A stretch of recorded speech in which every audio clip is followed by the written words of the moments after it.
Okay. Now we are live. We are live, so welcome to TEDxPlattsburgh 2.0, a live stream TED Countdown event. So on women leadership for inclusive climate action. I'm Stephane Bilodeau, and I am with my colleague, Ayse. You can just present yourself. I'm as Ayse. well. Hello, everyone. Leadership development and well-being coach, and it's a privilege to be here. Absolutely a privilege. We have a great pleasure to host this event together with our distinguished panelists, which I'll present shortly.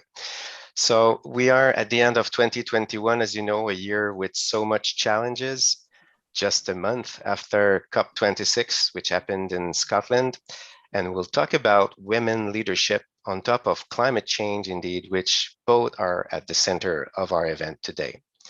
For your information, under the TED umbrella, the Countdown event is a nonprofit global initiative to champion and accelerate solutions to the climate crisis, turning ideas into actions.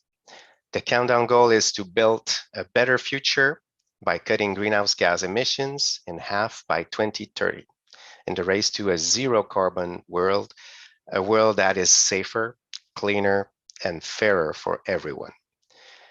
We're all entering into what we call a critical decade of action, and at TEDxPlattsburgh, we'll exchange with our outstanding panelists about women leadership, as I just said, but for an inclusive climate action. This is the key word here, but it's needless to mention that everyone has a pivotal role, not to leave anyone behind for a better and greener future. So without further ado, let me present our great speakers and panelists today. So we have Divya Singhal, which is the chairperson for the Center for Social Sensitivity and Action, the CSSA, and professor at the Goa Institute of Management in India.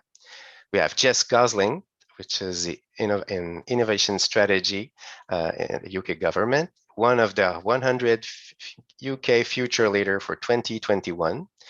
Has a PhD in soft power, culture, tech, and innovation nerd, as she's saying herself, and she's co-chair of the Neurodiversity Network, the XWH Neurodiversity Network. We also have the pleasure to have Meral Guzel, partnership manager and women's entrepreneurship accelerator at the UN Women from New York, USA. We also have Renahan Gill, corporate and public affairs, ESG, sustainable development, and public policies for the greater Sao Paulo area in Brazil.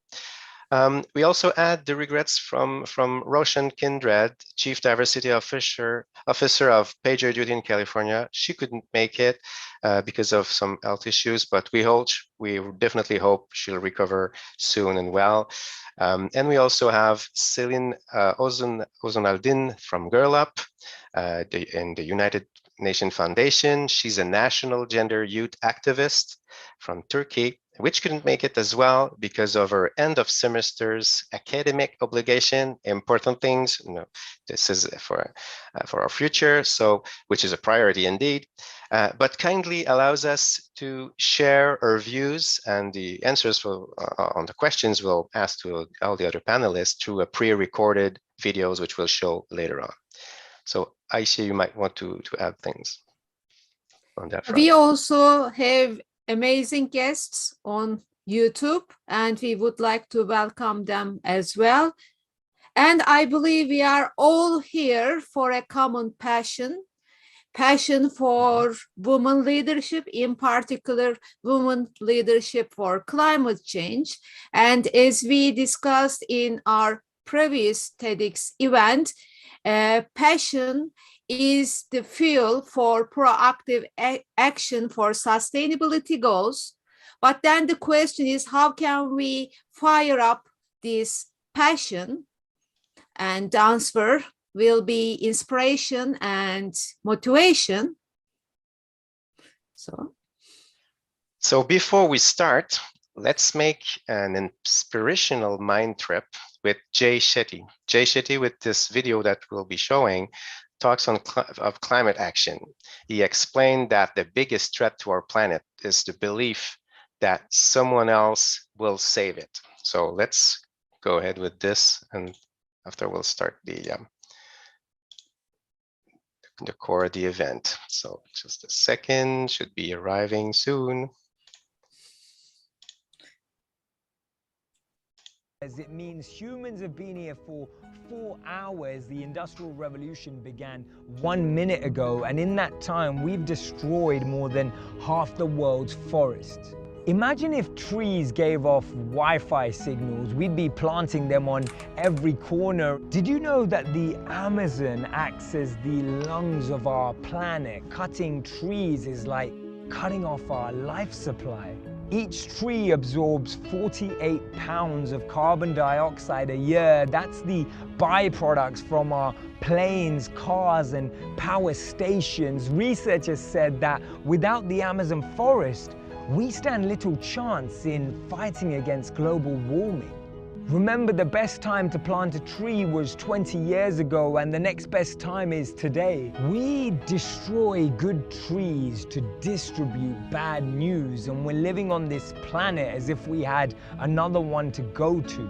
It was Gandhi who said that Earth provides enough for every man's need, but not every man's greed.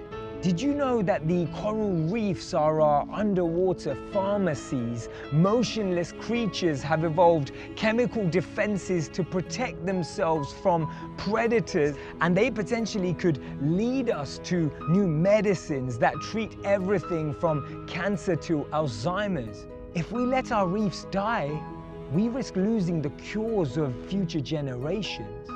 Please let us see how the oceans are the blue hearts of the planet. The sands of the Sahara carry minerals for life, and the Himalayas are the waterfalls of Asia, delivering water for future generations. Remember, we do not inherit the planet from our ancestors. We borrow it from our children. The Earth was crafted for all of us, not just some of us. Obama said that no challenge poses a greater threat to future generations than climate change. It's not just about protecting the environment. I want to create a world where the environment doesn't need protecting. But at the very least, let's leave Earth a better place than when we arrived.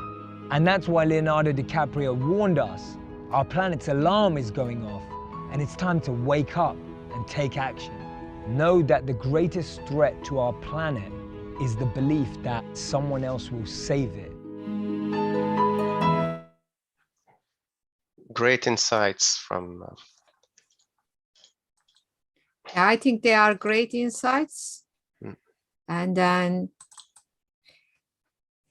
yeah, so now we have passion, and we have also inspiration. However, still one ingredient is missing for proactive action. So if we are curious about what it is actually our personal stories, because our personal stories connect us to our passion, and they are the driving force for our passion. So let me explain a little bit further by sharing my story for women leadership, where my passion comes from. So what you see here is actually my story.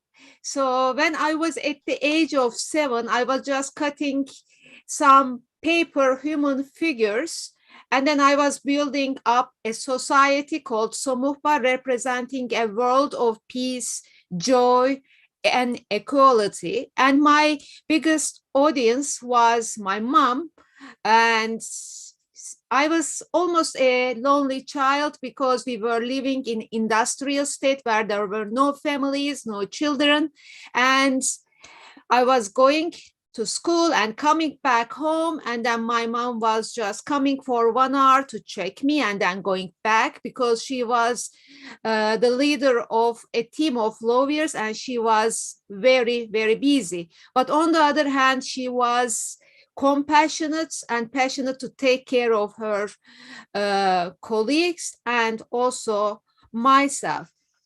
And in this environment, I was telling myself about this world, a world of peace, happiness, and equality. And I was saying to myself, one day I will contribute such a world while I'm honoring the role model leadership of my mom. And this passion has led me very shortly to have a PhD in Finland. But it's a little bit strange story because I arrived Finland on the 15th of January, where the snow was almost up to my waist. And Sunday, everywhere was closed and I didn't know nobody, no one. And from there, I built my personal, social, and professional life. I think it was a success story, but this story repeated in Copenhagen and Scotland, starting from the ground zero level. While I was contributing to transformation of many individuals through my coaching research projects. And one thing very shortly was about the project in Scotland, because I was training this time prisoners as leaders in the prison. And this was like starting from ground level zero and then trying to climb up the top of the mountain. So ground zero was no self-esteem, no authenticity, no hope, and there is no light at the end of the tunnel. And then at the end of journey, our training, we reached the top and there was hope, authenticity, and most importantly, there was light at the end of the tunnel. And each of the prisoners were passionate to create an impact for their future, but also to support their peers to have a future. And at that time, I didn't know that this story would resemble exactly the same, almost exactly the same scenario we lived during COVID-19 lockdowns. So many of us felt frustrated, stressed, and maybe there is no light at the end of the tunnel with many challenges. And in 2021, I was reading many reports and also hearing stories that women were hit harder than men in terms of COVID-19 challenges. And I said that, okay, now this is time to shift all my professional expertise and skills to empower overbusy and stressed women to lead so that they can lead with impact, with time freedom, and also joy. And why? Because I know that woman has unique strengths, talents in terms of leadership and creating impact, but there's a big but, and that is many women are not either aware of, or they don't have opportunity to unlock and maximize their passion. And that is why I started my journey on this pathway, and I believe that we can create altogether a collaborative, inclusive, peaceful, compassionate world, and it's a better world for our future if we all become leaders. So I think at this point, Stephane, you can share your story. Yes, indeed. Your story is awesome, by the way, Ayse, full of images and great insights. So my story about women leadership has many facets indeed, but it starts with, I would say, great models in my young age. So definitely my two grandmothers were strong women, courageous women. And my mother, another strong and generous woman, was always involved in the community. So I started with this image of women being involved and committed and leaders in their community. But I would like to fast forward. So it was kind of my stereotype, of women. So it was always a positive one from when I was really young. Fast forward when I became an engineer. I realized then that in the engineering profession in my country, but it's the same thing in most of the Western countries, it's just a small fraction of the engineers which are women, which I didn't get at the time. So maybe 15% of my province in Quebec. So it's still all other, I would say, liberal professions like doctors, physicians, or lawyers, the attorneys, barristers, they've been starting from the same level as engineers, but they went to 50% and more of women representation in these professions, not in engineering. So I was kind of it was one of the big insights I made when I became and got involved a bit more in the profession. So first one was, why do women are not so represented in this profession, which is important, and definitely it's important to have women in this profession. And second was the level of involvement, of engagement towards climate action from engineers, which I think was also lacking. So I soon got involved and joined, by the way, the Women in Engineering Committee at the time. Probably I was, for the first few months, the only male in this committee.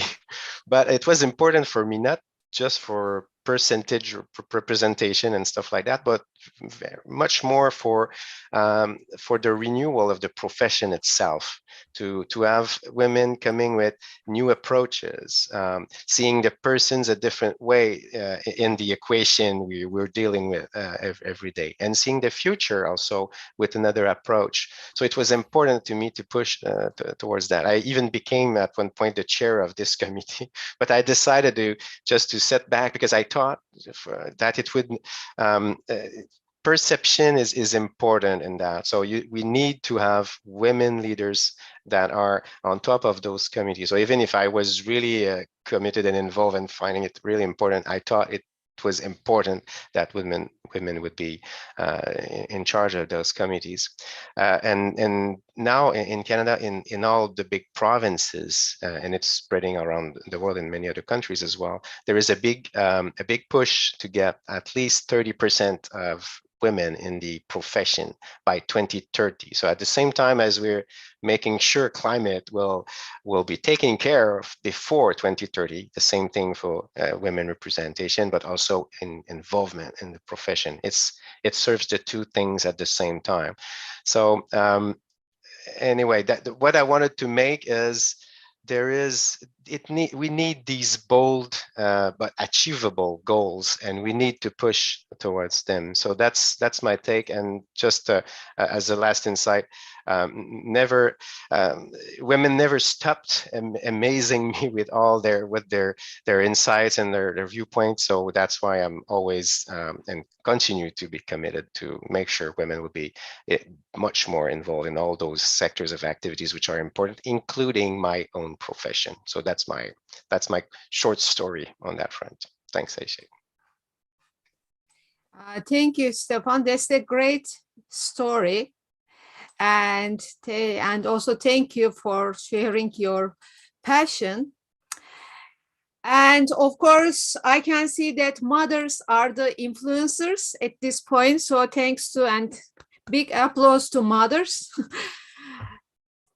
And how about our Mother Earth story, our world story? And I don't know if you have ever thought that the world has a common story for women inequalities and also environmental interventions. And once upon a time, women and men were living equally and sharing the same privileges, and even they were fighting together on horses towards the common enemy. And this is not a science fiction movie like you may have watched, but it is a true human story, and it goes back to 4000 BC Sumerians, where women and men equally shared the privileges of society and commerce. And also Sumerians were the inventors for environmental inventions like hydraulic engineering, like building complex systems, canals to regulate the flow of water, building levees to prevent flood, and also building or setting up the first farming. And even these were great to some point. And when the Akkad king Sargon conquered the Sumerians, the inequalities started, and women's daily lives were regulated and governed, and these restrictions and inequalities transmitted over generations, and also it has a huge impact on Greek, Byzantine, and Roman cultures. So where are we now? I think we are now from living harmony with environment while enjoying equality and peace. Now we move to massive destruction of climate and equalities.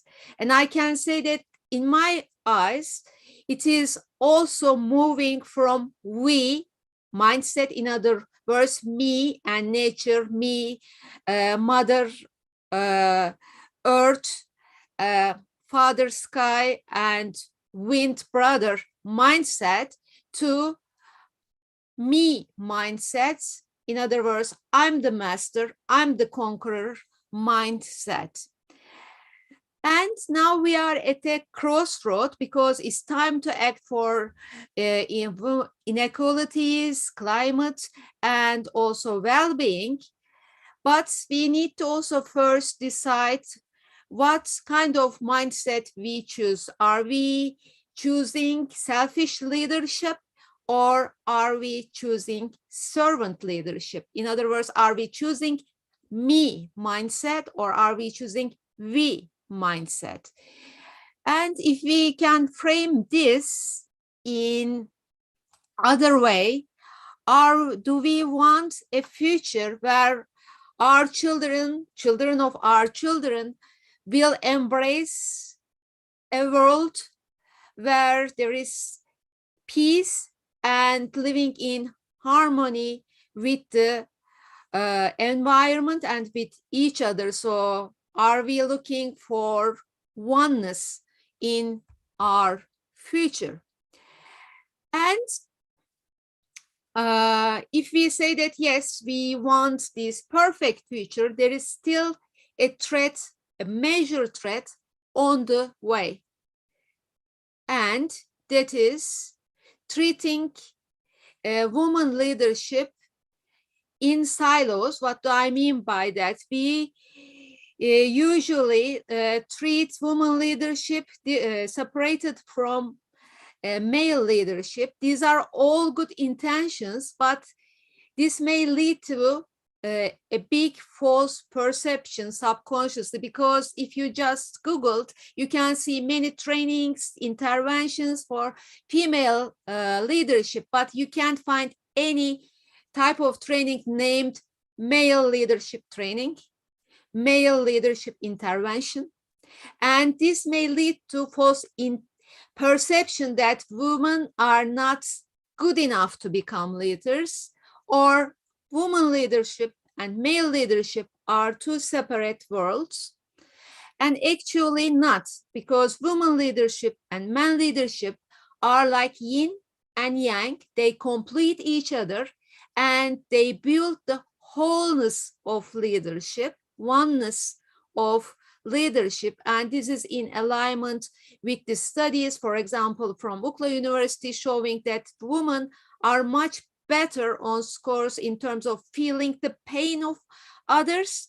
And also this is in line with emotional intelligence research, showing that women are better at empathy, compassion, and social responsibility, whereas men are better at assertiveness and also laser-focused actions, and also at strategically thinking at some point. So this shows that women and male leadership complete each other.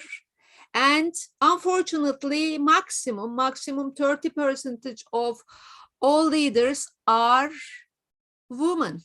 This doesn't create only inequality, but also it creates unequal distribution of leadership skills. So there are many things we can do, but I will shortly say 3 of them out of 5, the main ones. One is we can just stop treating this leadership in silos, and we can have leadership training intervention platforms for male and female leaders so they can learn from each other and they can grow together. And second one is, unfortunately, many organizations treat diversity and inclusion, women leadership as a tick box or sometimes like a fashion show. And we need to stop that. That is my personal view. And third one is there is a need to give opportunity to everyone in the organizations to rise accordingly with their talents, skills, not by their gender. And being said so how can we apply this to climate change? This is the main question. And now Stephane will share that aspect, and then we will have our panel discussion. Yes, absolutely. All these points that you just came with are really important, significantly important when we talk about women leadership for climate change. I just want to say something before going further. Since climate change is always defined as a human-made crisis, so we're talking about leadership right now.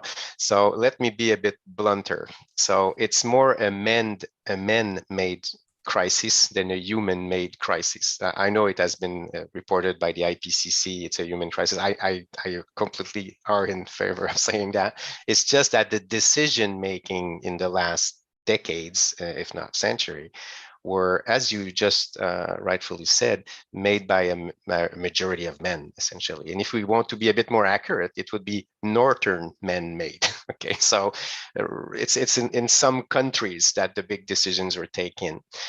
So now it's a human crisis because all the world is involved in this crisis and need to take care of. So we're all in, but some decisions taken by a few led to this. So that's why I wanted to just put a bit of things on that. So even if it has been caused by just a few, we're all in, and we need to be working in a complementary way, as you rightfully said.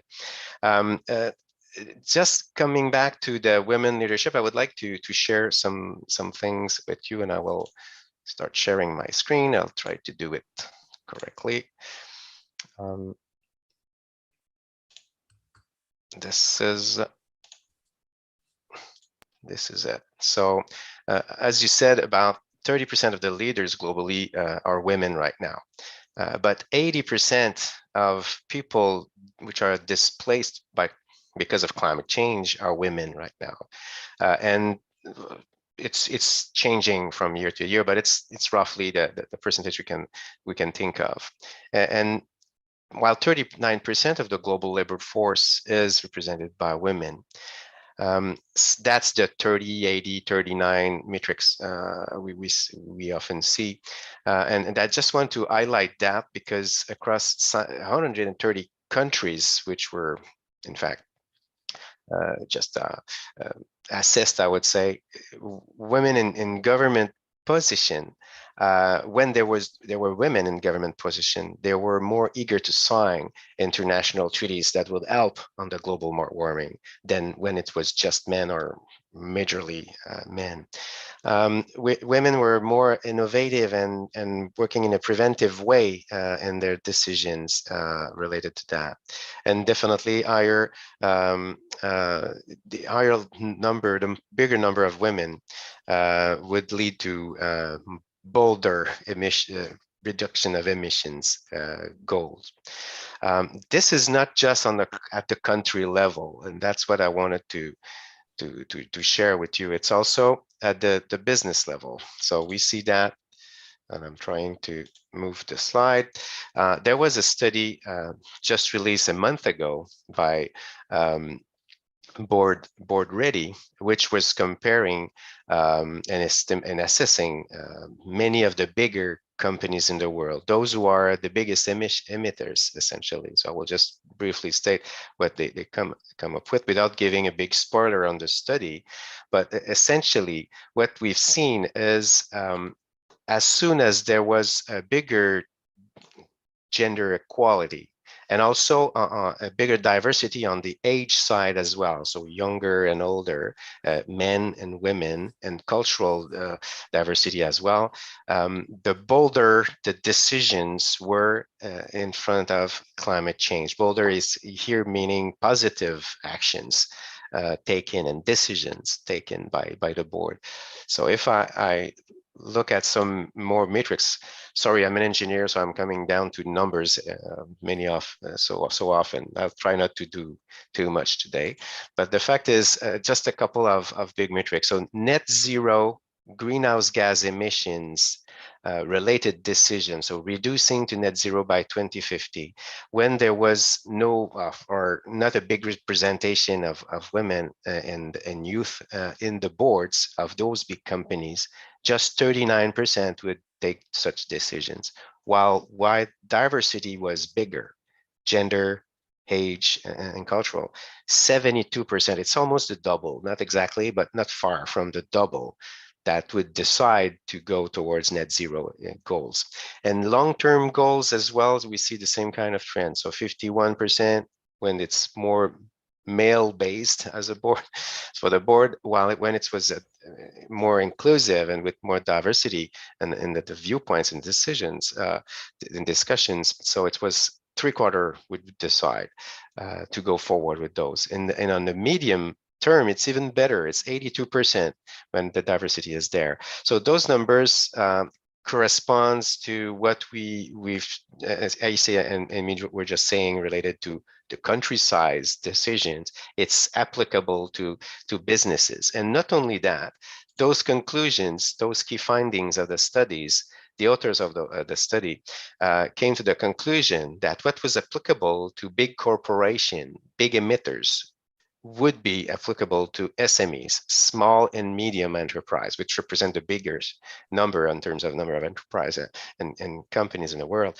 So that would be applicable there as well from their standpoint. This study is an ongoing one, so a 21 study, but I'm sure they are really right. So diversity is important. Gender equality as much as possible. Age also should be represented from older to younger, and on the cultural side as well. All those things lead to better decisions, definitely, because different backgrounds, different viewpoints, different ways to approach things would lead to better decision. That's normal, if we would think, but now we have numbers that shows that even at the business level. So this was essentially the big point I wanted to make on that front. And I think, Ayse, you wanted to add some a quote before we go to the panel, which will be arriving soon too. Yeah, thank you. Great point, Stephane. Yeah, I love this quote because I think it's a good summary. We are part of nature. As we destroy nature, we destroy ourselves. It's a selfish thing to want to protect nature, but I think also as we destroy equalities, also we destroy ourselves and our future. So it's a selfish thing to want to protect nature and to restore inequalities. So now I will say, I think it's a good time to discuss what we can do. So it's the time for selfish action. A good way to say it. So effectively, we need to protect nature. So the CEO of Patagonia is saying it really well. Whoops, I switched to another slide too fast. So that's, as we were saying, the time for the panel. we have great panelists, as I've presented them earlier. So we have a couple questions for you. So we have definitely, I can repeat their names, so you'll be knowing. So Divya Singhal, which is from India, Jess Gosling from United Kingdom, Meral Guzel from New York, USA, Renahan Gill from Sao Paulo, and we'll have the pre-recorded video from Selin Ozunaldim from Turkey in a couple minutes. I will just stop sharing because that will be helpful for the discussions. Let's start with our first discussion, and I will ask you, Meral, from your UN Women standpoint, can you talk about the climate action for and by women? So what are your thoughts related to that? Would be pleased to hear that. Thanks. Thank you so much. And first of all, and thank you very much for organizing an event of such an important topic. And actually, those are intersecting two hot topics, gender and climate action. And for inviting me here to be part of this discussion. And also grateful for this question. And it is nicely formulated because it puts women at the center of the issue. And because as we all realize, climate change is sexist. And on one side, yes, climate action or climate change is making our world more challenging and it affects everyone. However, it is the world's poorest and those in vulnerable situations, and especially women and girls that bear all type of shocks like environmental, economic, and all special shocks globally. And it is really fair to say that actually all inequalities in the world become more visible in time of crisis, right?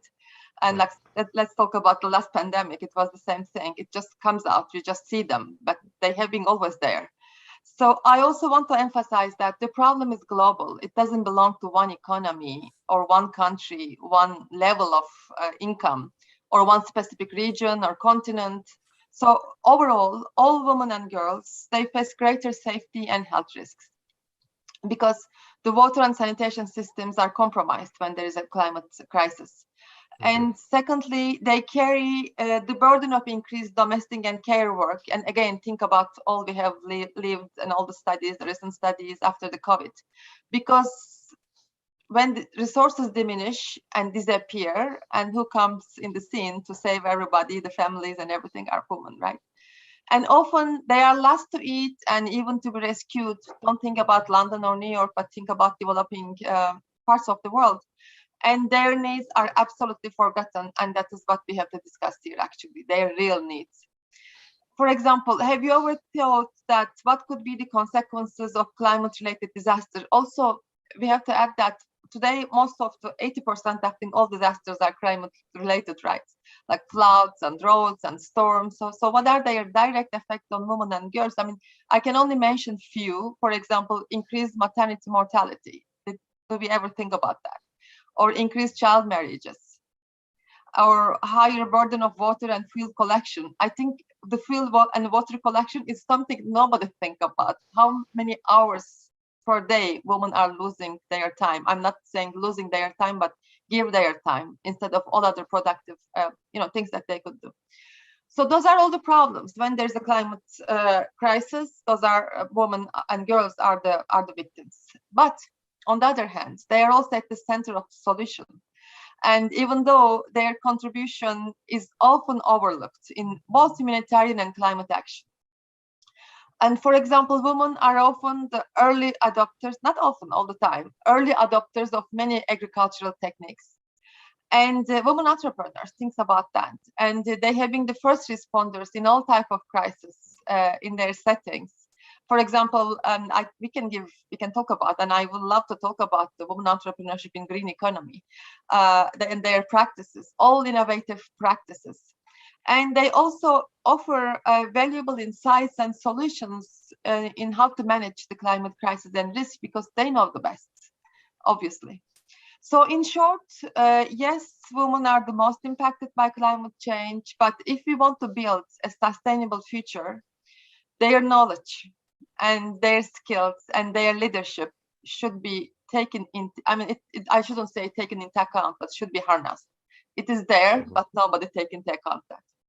And also, as you may be aware, we were being following, right, the Conference of Parties to the UN Framework Convention of Climate Change, so COP26.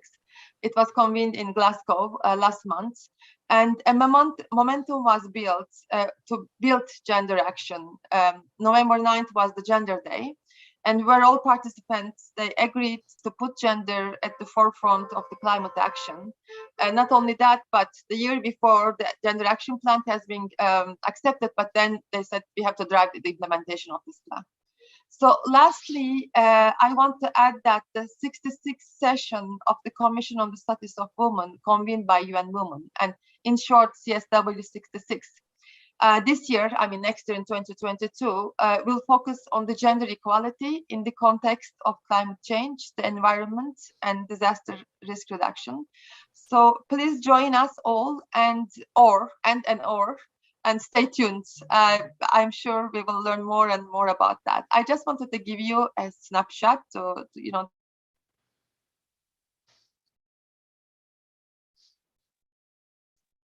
lay the foundation on this issue. Okay. And thank you again.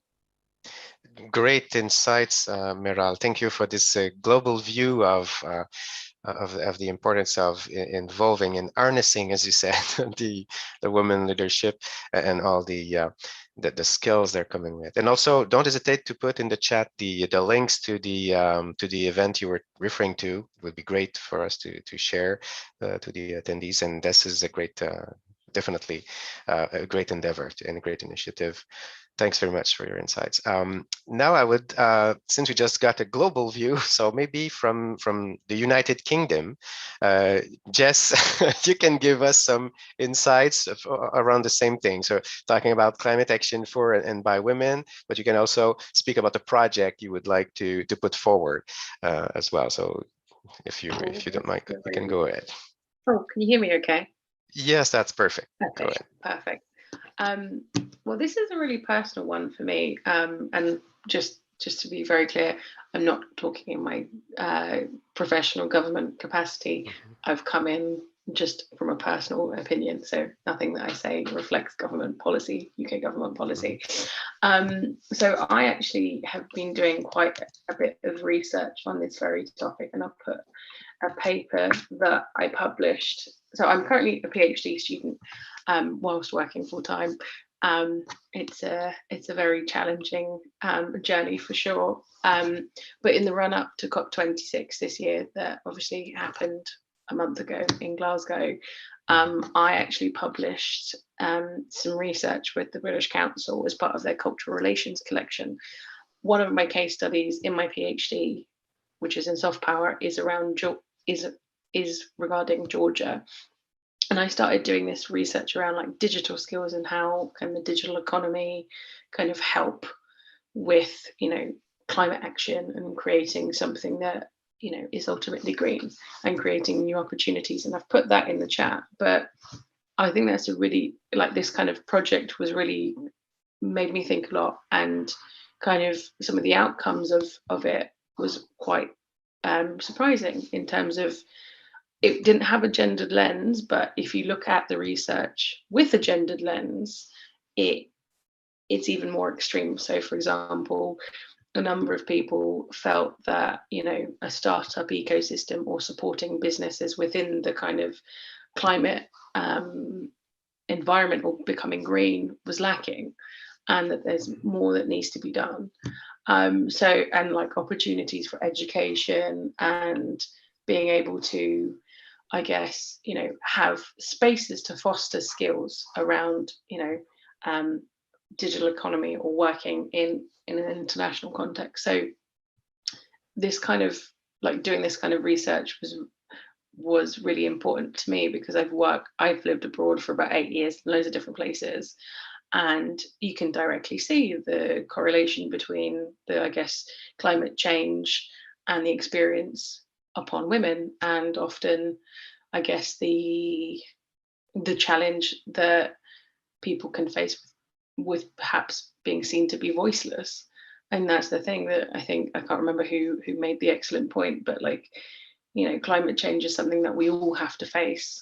We're all a part of the puzzle and part of the problem and part of the solution. But if we focus on just one group, you know, to make those suggestions or what have you, it doesn't actually mean that everyone's included. So to make inclusive climate change policy, you need to have diverse thought, you need to have diverse voices, you need to have people from all over the world, you know, and you know what there's research that suggests that, you know, climate change is going to have a disproportionate impact on women. For example, women are more likely to be at risk in terms of like climate-induced disasters. Research has also suggested that women's livelihood and education will be harder hit than men's as the world warms. But the thing that isn't really looked at, which is I think why this kind of conversation is really important today, is the fact that our current approach to combating climate change can actually leave women behind as well. And that's why, you know, through the research that I've been doing, looking at kind of, I know this is for like any kind of, I guess, any size of organization, you know, embedding a gender lens into like investments, and ensuring equity of like green economy jobs, as I mentioned before, are vital in that climate change kind of solution. You know, looking at, and rather than looking at, I guess, the narrative as well can be quite problematic as well, looking at climate change solutions rather than climate change problems. Yeah. Great point. Yeah. So looking at it as a kind of forward thinking in terms of solutions rather than just the problems. Indeed, it will help solve problems in the struggle, but it's great insights, Jess.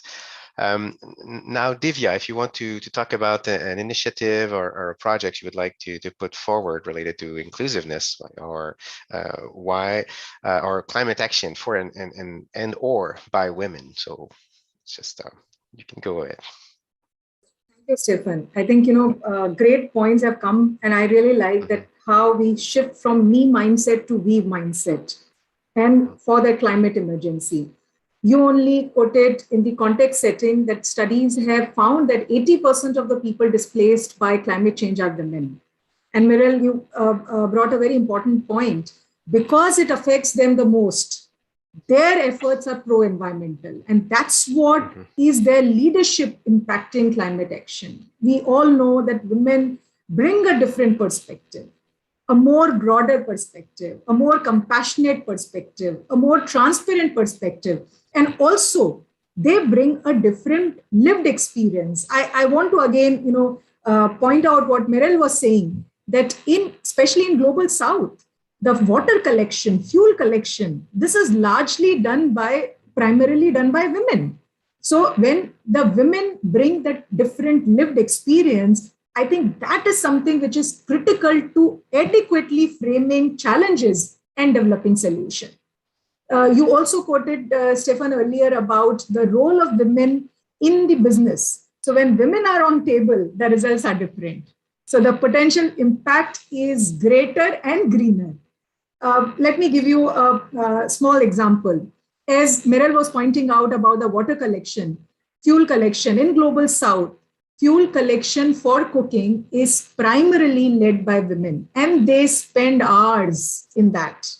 Now, if you provide resources, if you provide an opportunity for decision-making, women are more likely to choose sustainable fuel options that reduces emissions globally. So women participation in decision-making is good for the planet. And that's not, I am saying the research has been, quoting it again, because I'm from academia. So I quote scholars. I rely on previous data, previous research. And so previous research shows a clear linkage between women leadership and pro-environmental policy. The study which you were quoting, Stephane, on gender equality and state-level environmentalism, lot of studies have been done, and they have found when the nations have high proportion of women in parliament, as you mentioned, they are more prone to ratify the treaties, more prone to take decisions which are in favor. So when we are saying, and as an academia, you also asked me a question on inclusive, a project which we are leading. So I think for me, inclusion is a kind of creating a better and safe space for everyone, where every member feel welcomed, valued. And by the way, inclusion is intentional.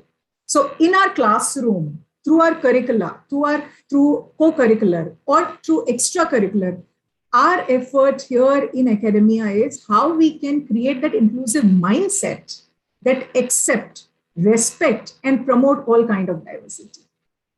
So I think, that diversity, inclusive mindset is something which we need to recognize, which appreciate differences. I'll stop here, maybe come back later further in the discussion. But it's interesting conversation. Yeah, great point. And happy to hear that you're living this inclusiveness in the classroom in your institute. Great example of how we can apply that. Renahan, you can also come with an inclusiveness related project or initiative you want to highlight, or how you see climate action for and by women on your side of this big planet we are, so Brazil. Yeah, Stephane, thank you. I loved heard some of the stories that these great women told us a few minutes ago. But well, from my side, I was involved in a number of activities during this years. Maybe I must mention three. One was to support of development and or restructuring small and micro businesses that was women businesses, and it was really an amazing experience for me to learn about not only business but how to plan the family, the life, and the business together. And the point of view that the women brings to us, it's really amazing and was really impactful for me and for my life. Well, during these years and close to Global Compact Network, for example, we launched the Empowering Refugees. It's a program. I support the planning and the execution of this program. I think we ran three sessions of that 3 years. The pandemics impacted a little bit our program, but to bring refugee women to empower them with information, with knowledge, and with opportunities, not only to run business, but to be in place to be a good employee here in Brazil. Okay, and that was really a great experience for me and for all the people that was involved in that. And in my work, the third point is make a great advocacy to amplify and elevate the consciousness of all kinds of organizations from all sectors to create a more peaceful, a more secure, a more fruitful environment for all people to express themselves and flourish in the workplace, for example, and in their lives. So I work hard with Global Compact Network here and other agencies of the UN, but I support other countries in the middle of this too, looking into systemic and global opportunities to up all of this that we need in a systemic way. And not only in the UN system, but outside business associations, NGOs, social organizations, and go on. So that's from my side. I'll be pleased to hear more about all of your histories. That's it. Thank you. Great point, Renahan, and it's an important thing you came with. So making sure that the environment for whether it's safer or more secure, as you said, is organized for inclusiveness to be applicable and better applied. So that's important. So we need to prepare things to make sure that it's possible, and it's a great point. Okay, so another question, and I will start with you again, Meral, if you don't mind. So how do you see women leadership impacting climate action? And maybe more specifically, if you want, what does women leadership can bring unique? So some uniqueness things related to climate change. I cannot make this small. Can you hear me? Yeah. Yes, that's good. Yeah, perfect. So how I see women leadership impacting climate action is very much how we should see all platforms, how we should see women at all platforms where decisions are made. I mean, it can be home, workplace, policy making, everywhere. It's not different one from the other one. I mean, in short, women's needs must be taken into consideration, that they are different than men's needs, and their realities are different, and women must be at the table where decisions are taken. I mean, basically in very short and very simple way. So actually, I will come back to Glasgow because it's where several countries made ambitious pledges and for more gender-sensitive climate policies. And some countries like Bolivia, Canada, Germany, Ecuador, they pronounce commitment to increase leadership of women and girls. So they really they pledge that they will support women's leadership in climate action. So we'll see how this will come out, but that was what was pronounced. And also I want to discuss about a menu of actions that we can take.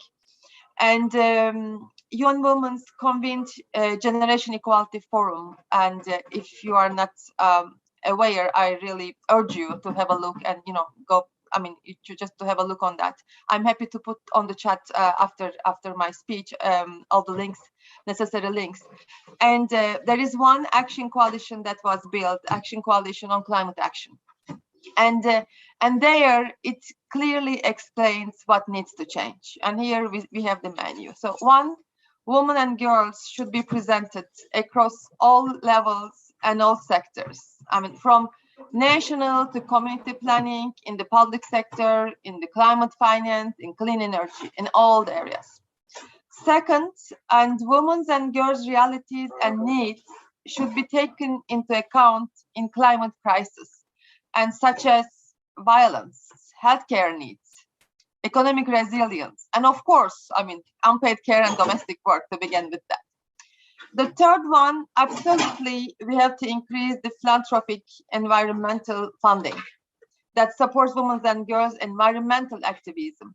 Actually, this rate is at 3% of all funding. And imagine what can do with 3% of all funding.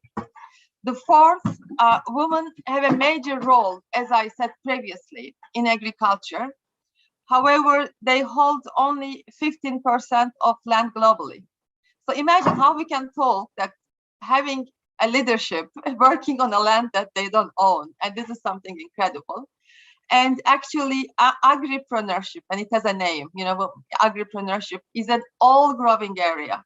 And agriculture actually is it's the next hot topic. It is hot topic, but we don't hear a lot, but it is the next hot topic.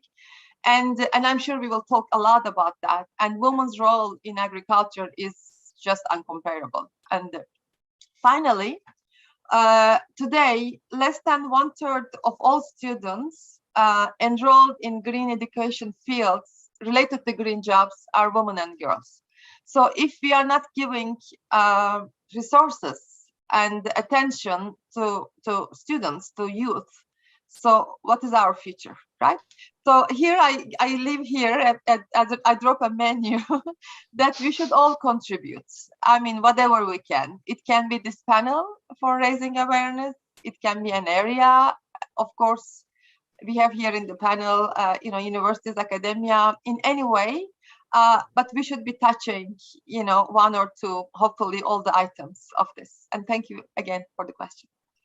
Thanks as well. Great menu, by the way. And agripreneur and youth, this is really, these are key things to put forward even more, as you said. If they are already important, but they need to be more, I would say, present in all the initiatives. Great point. Thanks, Meral. So now I would ask the same thing to Jess, if you don't mind, so talking about how you see women leadership impacting climate action and also the uniqueness of what women leadership can bring. One or the other, or the two. I think women leadership within climate action is vital, as I said before. Bringing their perspectives and experiences into decision-making processes makes decision-making more inclusive by design. So it's inclusion by design, not by as an afterthought, if you know what I mean.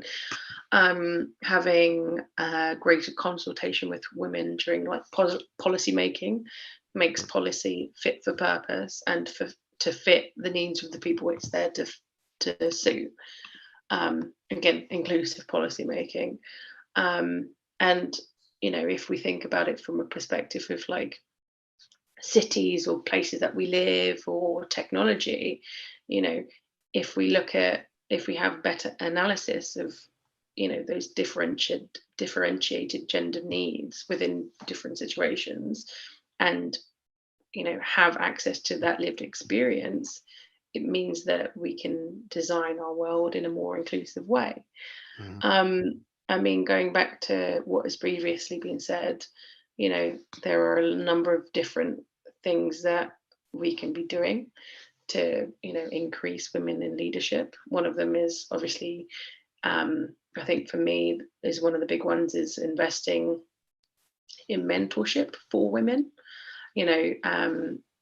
These have a really huge potential to strengthen female leadership within climate action, especially on various levels, especially at a local level. And I think that is both, a challenge worldwide, but, as I said, it's a local level thing. That's probably where you could feel it more. There is, I think one of the things that we could also be doing is applying the gamma methodology. So the gamma methodology permits to examine local adaptation and mitigation policies for their gender responsiveness. So it seeks to identify gender entry points and develop recommendations for said interventions that might be needed to address gender gaps in, say, lots of different things: policies, priorities, measures, even procedures. I'm sure I'm preaching to the crowd. I'm sure most people know this, but that kind of methodology can be applied collectively by various organizations, local governments, charities, grassroots organizations, and even individual people. And it allows you to have this kind of gender responsiveness to lots of different things, and to ultimately identify entry points to integrate better, I guess, a more gender perspective or informed recommendation.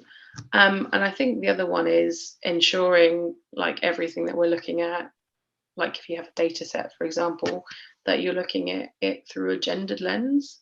Because if you look at and I say this from an academic perspective, a lot of the data sets that we can use are they're not necessarily broad enough to be considered both male and female. So if you look at all the studies, for example, I can't remember where I read this, but there was a study for women's contraceptives, and the study and the participants in that study were all men.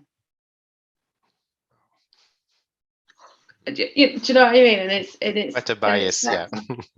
And it's those kind of things that I think are really important with, and having these open conversations and being critical of where things are coming from. What lens are we looking at it from? Another example is female, I guess, seatbelts. Seatbelts are designed for obviously everyone. But when they test it out for women, they don't use a woman's body. They use a smaller man's body that's about 85% the size of a man. And it's those kind of things that make me think, wow, okay, we do live in a very gendered world, but we need to start having these conversations and being critical about, what data we're using, where we're getting it from. Are we seeing things from a perspective that is of a woman, or is in that intersectional perspective? So, for example, I'm neurodiverse by 3, and it's that other experience that I have of being neurodiverse that allows me to make better informed and inclusive decisions in everything that I do. But I don't see like those conversations being had as well. So I think there's also not only a women's perspective, but a greater conversation around the inclusion of any person who is from an underrepresented group or potentially is intersectional. So a woman from, a woman who is a person of color, a woman who is, from an LGBTQ plus community, or everything, who knows? And I think it's those kind of critical questions that we need to be asking more. Great point, absolutely, and I think inclusiveness is important, as you said, even intersectional. The fact that one person can have diverse background, that's a great point. And you were right also talking about I would call that tools. So whether it's the Gamma methodology that you were talking about, or mentoring, so tools are needed I would say in the field to help people to accelerate their movement towards a good. So it's a really great point you came with. Thank you for that. So Divya, what you would like to say about women leadership and how it impacts climate change, but also how you see it brings uniqueness to these climate actions we all want to accelerate right now. Thank you, Stephane. And like I said before, women bring a very, very different perspective, a more compassionate perspective. So I'm not going to repeat that, but I think that is something, that lived experience is something which is unique. And because not all women start on equal footing. We know that there are societal nuances that are making women more vulnerable. And Jessica has just pointed out the need for more such kind of conversations. So I think, we need to create that environment that is supportive, enabling. Now, gender norms and related practices in our society, and I come from India, so I know that often imposes a bulk of house and family responsibilities on women. Now, this attitude compels women to choose between family and work. So when we are talking about the policies, can we design such policies? To design that policies, we need to have that kind of mindset which appreciates this kind of, when a woman is taking a maternity break. So why she is unable to join back, why she is not accepting the promotion offers.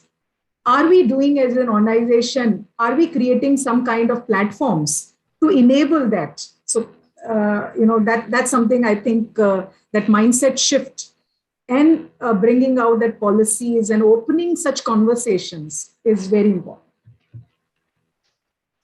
Great point. Effectively, it's important to have that part of the conversation. Really, really well said, Divya. Renahan, how do you see? We're both men in this conversation. How do you see the uniqueness brought by women in the climate action, and even the many initiatives you've been involved with? So, just your point on that, Renahan. Thanks. Well, Stephane, the beauty of that is, well, they said everything. The beauty of that is the systemic view, and these principles above, below, of empathy that give base to express our love entirely and put our minds together with all the differences to connect the dots more rapidly, to give to put all the complexity inherent of our world, of our reality in a more fluid way, because we need urgently that all of those solutions are in place, and like today or tomorrow or something, I know that there's some things that will get longer to be in place, but a lot of things we have already solutions to put in track, and have women on that too. It's something that it's not a realistic way to put women behind.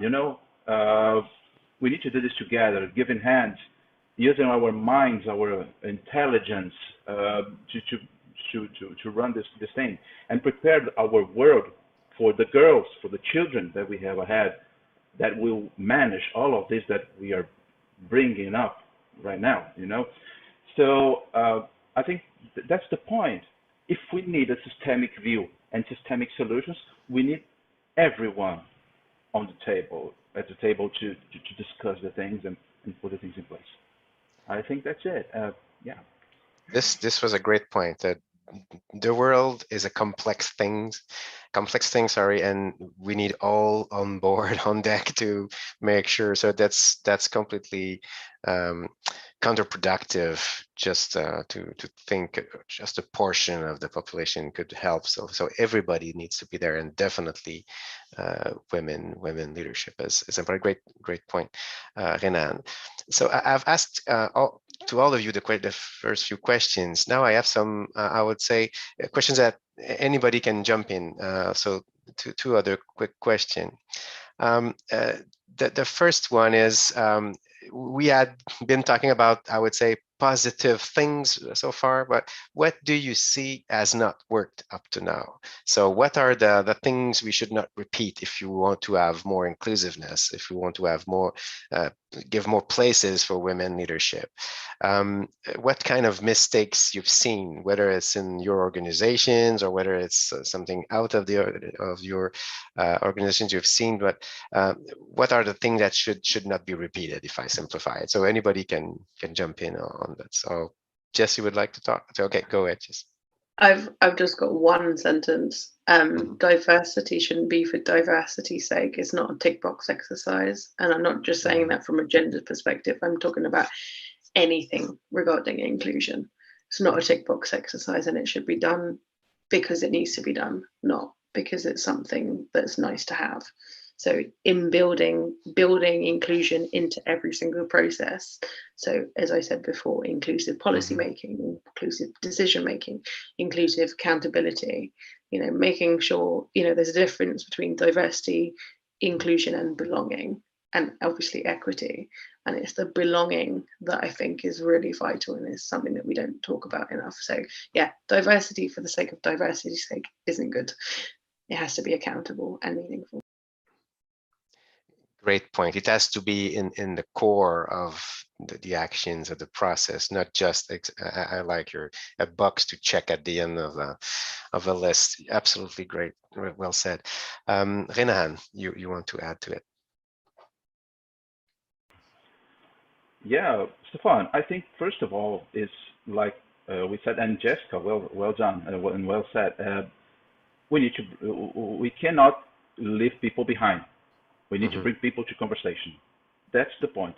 We don't have time to any bias, to any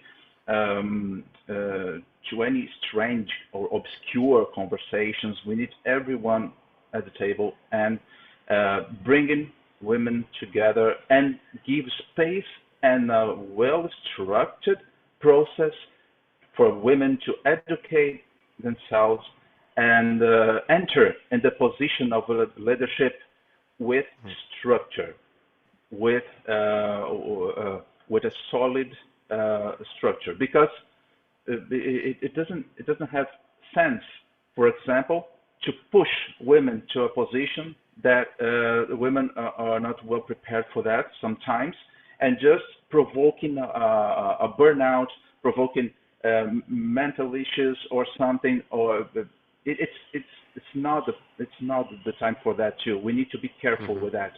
We need to be rapidly.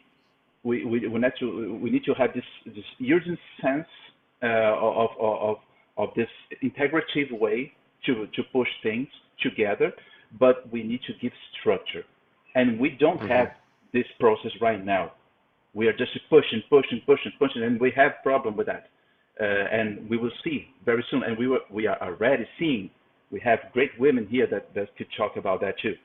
So for myself, I want to see women in every place, but feeling themselves in a positive way, structured in a solid position.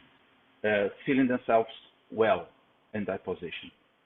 to put all of the beautiful things that they have in the best way possible. You know, I think that's a point. Great point. Give support to make sure that it's possible for them to thrive and help as well. Okay, is there Can I jump in? others? Yeah, go ahead, Meral. Definitely, Yeah, and you I will can give go some ahead. structure that Renahan has been looking for, maybe. So Mhm. I just like to answer to this question, and not within the framework of climate action, because my answer really, it covers all areas, not only that. So what didn't work is exactly ignoring women's real needs. And I think in all areas, the consideration was that women are simply men in skirt. I mean, that's the only difference, it seems. And so workplace today are men places, and they are built on this assumption. And I think we all agree this is what didn't work. And just the pandemic just highlighted the inequality. So the next question, I assume, will be then what works, right? And well, first we have to accept that, and of course women and men are equal in rights, but we have different needs. So any organization, an institution, company, economy that want to optimize the productivity and retain the best skills, and for women leadership, if we want to talk about that, this inclusion should be guaranteed, not proposed, but guaranteed, should be secured. So promoting women leadership in any area cannot, unfortunately, be guaranteed by checking 2-3 action items and done, but by establishing and securing a full, enabling, inclusive ecosystem that requires a lot. I mean, it's not, again, few items. So first of all, it requires a real leadership, whoever is there, that allocates a budget and a responsible team that will lead this transformational change. So if we really we mean to promote women leadership, I mean, here I can give a few, checklist and a quick checklist. It's not a few, but it's just quick checklists, and to put more structure, but those should be put in policies and they should be implemented. So first of all, the success indicators should be put in all units where the business, so where the money is made, in all organization, all type of organization. I mean, coming from countries, organizations, companies, CSO, I mean, all organizations. And gender equality and women's empowerment shouldn't be considered as a temporary CSR activity. So as Jessica mentioned, it's not something it's not something good to do for women or for the environment, but there is a whole business case behind, like companies, organizations, and economies, countries that lose, they don't take into consideration, or they don't include and support women's leadership, they will lose at the end. I mean, there are so many studies now about that. Then this diversity and inclusion KPIs should be added at the performance review of the manager, and be real about that, right? I mean, if you are taking it seriously, so you have to report about that if this is the case. And then to retain women at the workplaces and simply to be really inclusive, we must accept that women take in charge of most of the care and housework, right? So this is a reality that we don't deny anymore. And it is not only children, it's housework, it's elderly, it's even the mental, I mean, even if there's somebody in the house that helps, but there's a whole mental organization on that. Then all the related policies should be put in place and implemented. I mean, we can talk about parental leave. By the way, it's not maternal leave that we are talking about, because maternal leave, of course, it's a must after the birth of the child, the first month.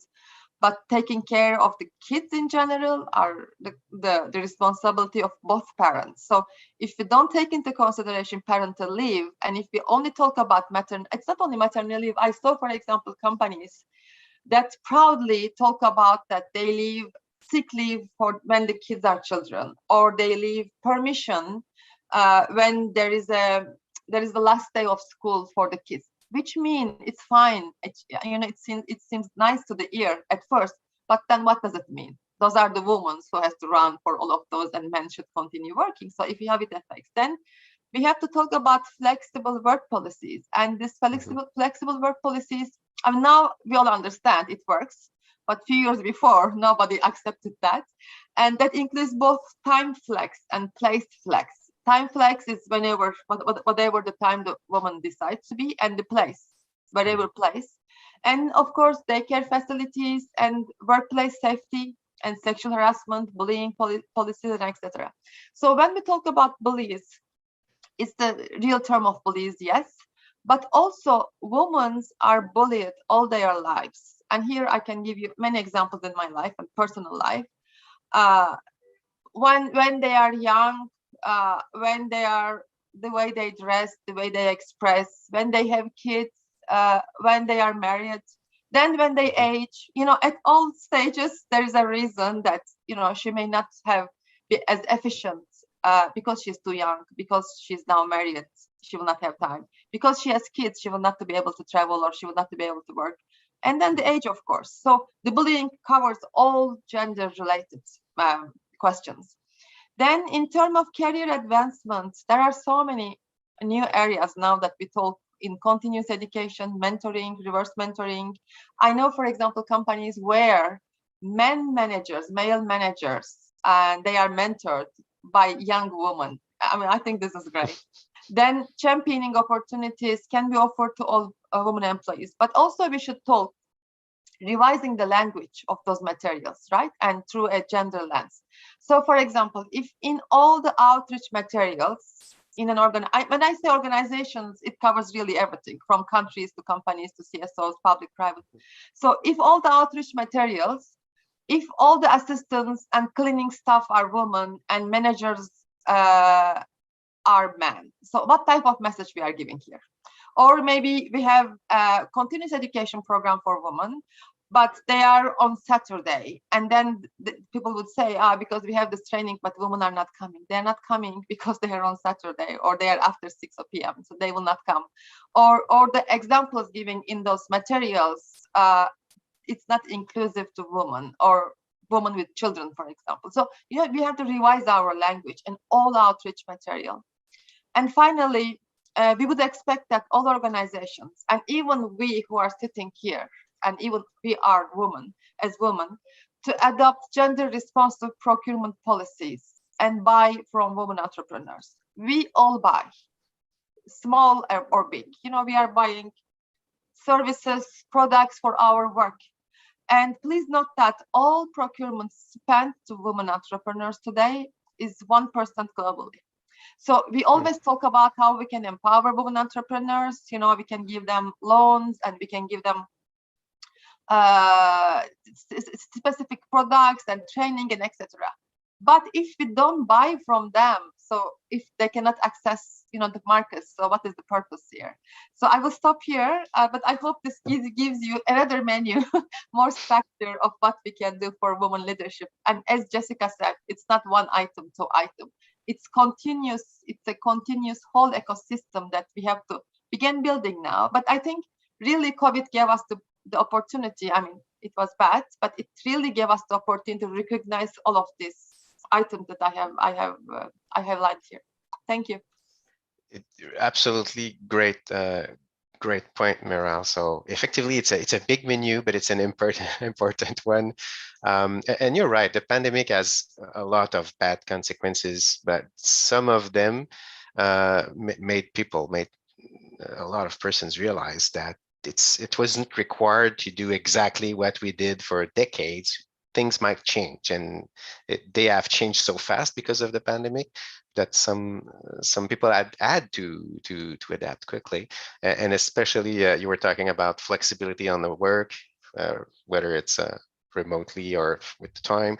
So that was kind of a paradigm people wouldn't shift from, but now because of the pandemic, it's no more an impossibility. Absolutely great point. I don't know if there are other points. That we'll switch to the last question after that, if there's no other. So the last question would be, what would you advise? What would you suggest? 1, 2, 3 simple actions, hints that could be given to women leaders who want to women who would like to become women leaders, and also always towards sustainable development, climate change, climate action. So it's really this specific part of the question. So maybe and now anybody can start if you have. So Jessica, you would like to start, so you can go ahead. Sorry. I say this as someone who never thought that she would be doing stuff like this. know your worth, have conviction that just because you don't think anyone wants to listen to you, people do. You just have to, so number one, find the courage to find your voice. Two, I would say if there's, again, it goes back to the role model point. I never felt that anyone represented me when I was younger, and I don't want anyone to go through that again. So that's why I became a role model myself. So if you can't be it if you don't see it, right? So if you can't find someone who you want a role model after, you can advocate for yourself. That's the second one. And lastly, number three, giving back is super important, and having a purpose. So a lot of the stuff that I do, like this, like volunteering and stuff, really gives me, I guess, a purpose and a drive to keep doing and building better things, and especially around the inclusion debate. So the last one is, whatever you care about, get involved. And that's it. Great advice. Thanks for that. So go ahead, get involved. Okay. Someone else want to jump in with some important advice, just as Jess just gave. If I may. Yes, go ahead, Divya. You can go. Yeah, so I think, I strongly believe in the power of collaboration and collective actions. If we have to tackle this climate urgency, we need to have an upsurge in the women leadership. We need to ensure that each one of us is carbon literate, so that we know what are those solutions which are high impact solutions. What are the choices we are making? Gender stereotypes need to change.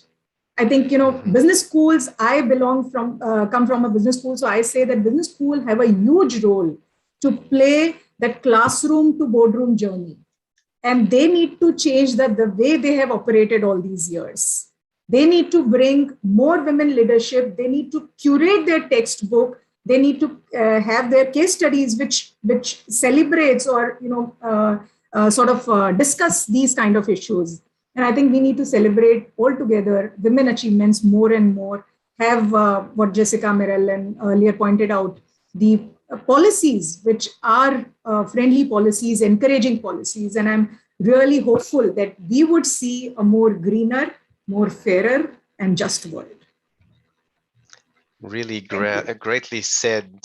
Thanks, Divya, for that. To that advice. Someone else want to add to that? I feel you expected to say something, but everything is said by Jessica. All of you. And so maybe one thing I want to say. I honestly don't think women don't need to be empowered. All women are empowered. I only see miracles from women. They are all empowered. We just need to work with the structures that restrict women to be themselves and to just act. And once we can do that, they will be. Once we can address this and they really act themselves and be productive the way just to be themselves.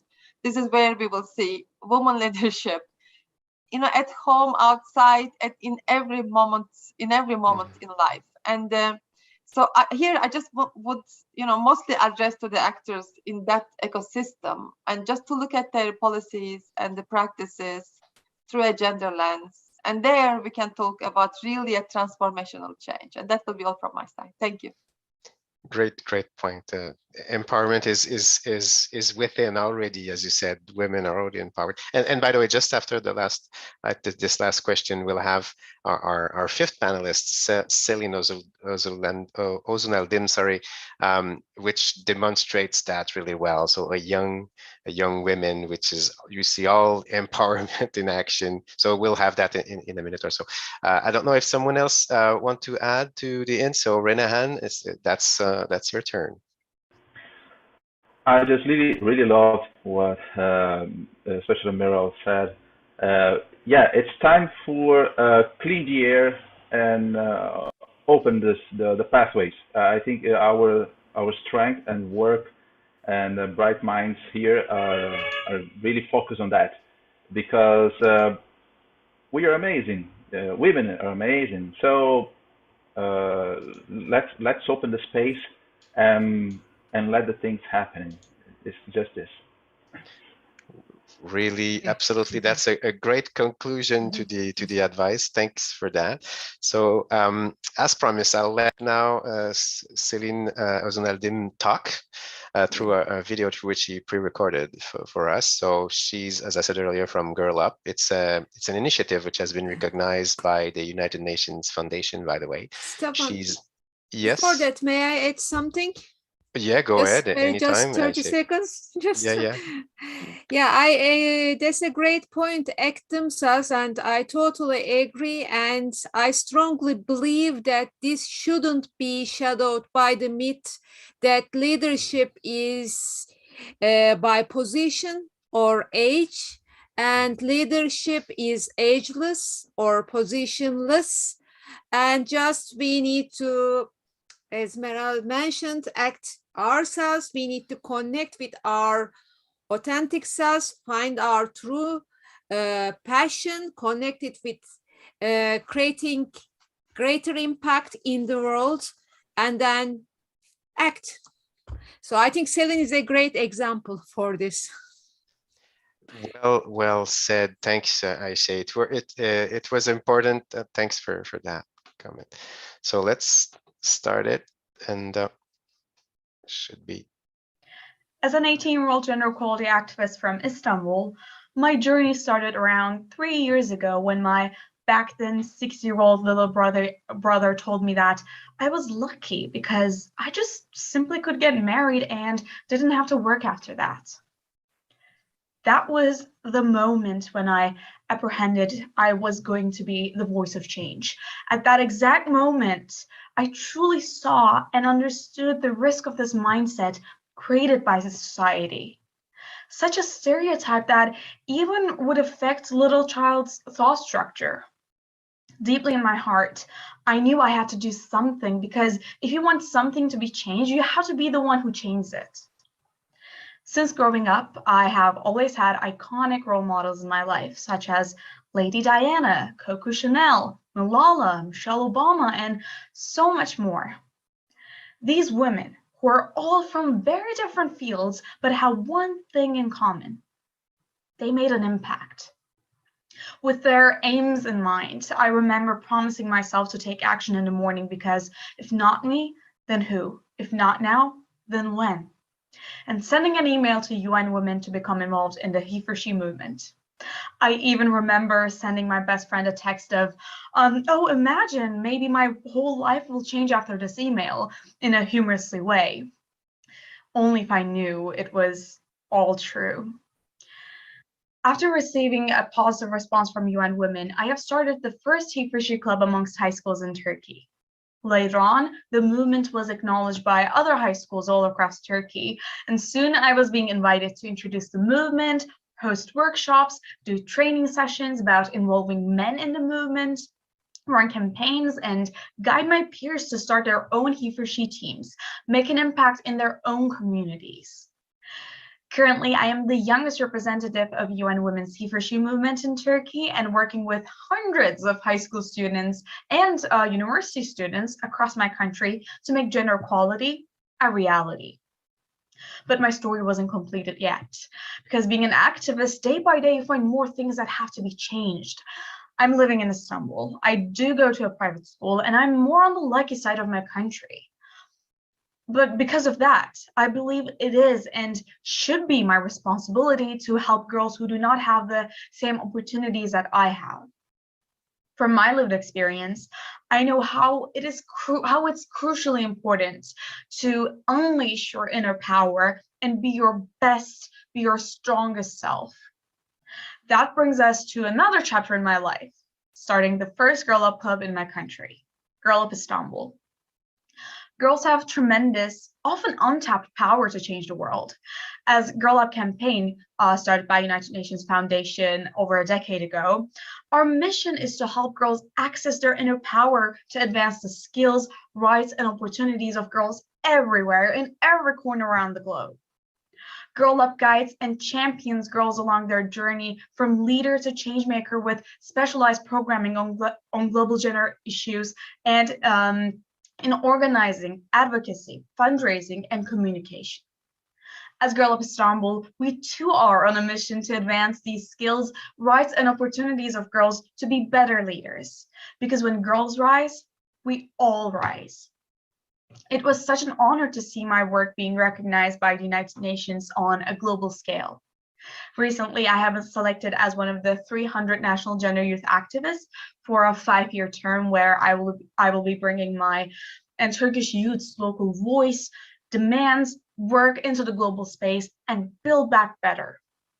And of course, when we're talking about building back better after the pandemic, especially, I need to add that how we have witnessed the inequality in our education systems. And when this inequality is combined with the gender equality as well, the data we are receiving about the girls whose education was disrupted by the pandemic is just unimaginable. That is why it is a necessity for us to create that interconnected blueprints and action plans. That is why we keep talking about holistic solutions. This is why my main focus at the moment is an equal educational opportunity. To achieve this goal, alongside working with the United Nations Girls Education Initiative to develop better education programs for girls, I have also taken part in the Young Leaders Task Force of Girl Rising to reach out and help the girls whose education was disrupted because of COVID-19. And now, my dream is to reach more, inspire more, and empower more. I want to work more on the field and be on the forefront. I want to create an academic base for myself, combine the experiences I have gained from activism, and act on the facts. And my brother? Well, he's now my biggest supporter. He's talking about my activism everywhere with a proud look on his face, correcting his classmates and people around him whenever he hears a sexist word, action, a joke, and encouraging his friends to be part of change. I call this an impact. Lastly, if you're a young girl or a young woman listening to me and asking yourself the question, if not me, then who? If not now, then when? I want to see you stand up and take action. Educate yourself. Be open to learn and unlearn. Then be encouraged to share your knowledge with the people around you. Practice the type of activism you support. Be vocal, demand, share your ideas and needs. There's not only one right way to make an impact. You can protest, sign petitions, donate, vote, get involved in politics even. And in every step you take, remember that the only limit to your impact is your imagination and commitment. Thank you.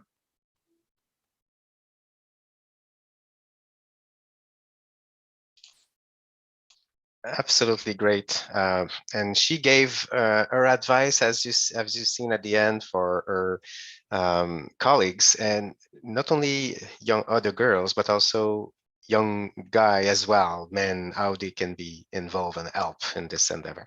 So great, great point. I see you might want to add something on that. Yeah, I think I'm speechless. She's so inspiring, and yeah, even though she's so young, she has done so many. And I think as senior women leaders, we don't have any excuse after this not to open doors for them or to make future better for them. So I think we have responsibility, at least for these young ones.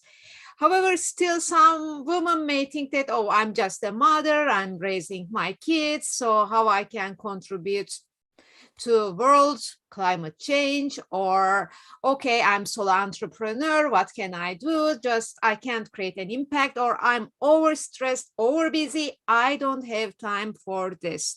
And if there are still women thinking like this, let's watch this video, because this is very important, I think, and message is great.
I think we are about to close our session, and so maybe we can finalize by a nice quote. What do you think, Stephane?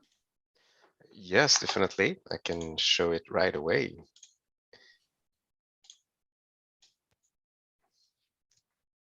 This is from a well-known philanthropist. You all know Melinda Gates. Yeah, it says a woman with a voice is by definition a strong woman, but the search to find that voice can be remarkably difficult.